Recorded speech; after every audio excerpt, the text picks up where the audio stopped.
I was having this discussion about the best football movie of all time. And I can't believe some people say The Program, because I'm like, that was kind of, it was good, but it's kind of like almost TV-ish, a little too much movie magic. Any Given Sunday was good, but even that was sensationalizing a lot of stuff. Like, if you just go off like authentic, hardcore football movie, I mean, Remember the Titans is hard to beat.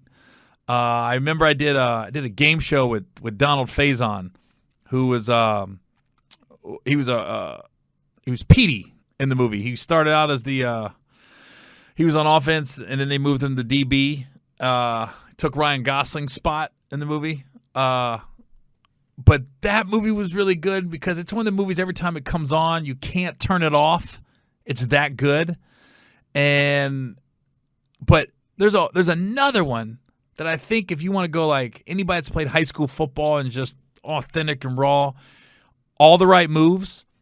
It's a Tom Cruise movie. Came out in like the early 80s. Let me see. Let me give the exact year. But it's like this Pittsburgh steel mill towns.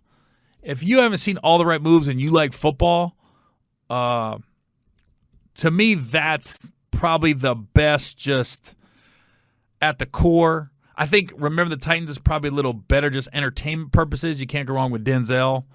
And it's a true story. And just the cast was so ahead of its time. Like Wood Harris, Ryan Gosling. I'm drawing a blank. There's just so many good people in that movie. But All the Right Moves, I'm going to put in what year they come out. Anybody that's played high school football. It's so raw. 1983. Oh, here's what it says about it. An ambitious young football star is trapped in a dying mill town unless his gridiron skills can win him a way out. I mean, it's got Craig T. Nelson, Leah Thompson, Sean Penn's brothers in it. Chris Penn, rest in peace. Where's Leon? Just Leon from the Five Heartbeats. I mean, that movie, man, if you just look at, like, if anybody's played high school football, the way they are in the locker room, leading up to a game, trying to get a scholarship.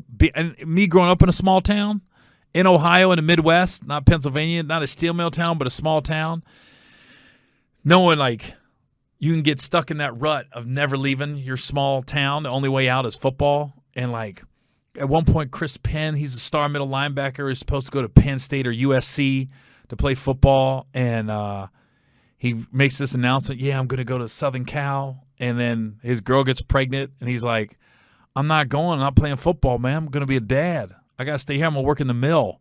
I was like, oh, my God. I've seen it so many times being from a small town. I was like, oh. We had a guy, man, when I was growing up, I was at an era of my high school where, sorry, I feel like right now I feel like Al Bundy, just remembering the glory days.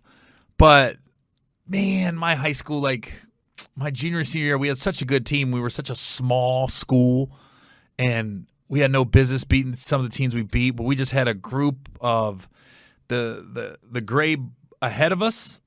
So when I was a junior, the senior class, and then the sophomore and freshman class, those three classes, my class kind of sucked. I ain't gonna lie, we kind of sucked. But the class in front of us and the two classes behind us, they were so good. And there was one running back, man. His name was David Shear, and he was so good. He ran violent. He was 2 years younger than me. But he was going to go to he was going to Miami of Ohio to play football. And the summer, right before his season's going to start, I'm sure he went out young, living in a frat house, or not a frat house, but a house on campus. And I think he got a little intoxicated and was smoking a cigarette or something and fell asleep, and the house caught on fire. And you know those college houses, they go up in flames real quick. But he died in the fire. I don't even know if he woke up. But I remember I got that phone call saying, David Shear died. I go, shut up. If you was going to tell me One guy, because I don't think my high schools, we might have had 3 guys go to the NFL in the history of my school, and I think one was a punter. It's just not a athletic powerhouse at all. But if he was going to ask me one guy that could have made it to the league, I was like, David Shear. That guy just, he was so good. And when he died, I was like, no way. That crushed me. But that's what all the right moves reminded me of, man. It shows you how a coach can really dictate if a college is going to mess with you or not, because Craig T. Nelson does some dirty shit to Tom Cruise, and Tom Cruise gets kicked off the team, and he's trying to win his way back. And it's just, I'm telling you. I remember a couple weeks ago I was talking about Warrior and how that's the best UFC movie. A lot of people are going to say Any Given Sunday. A lot of people are going to say Remember the Titans. But to me, All the Right Moves is the best high school football movie.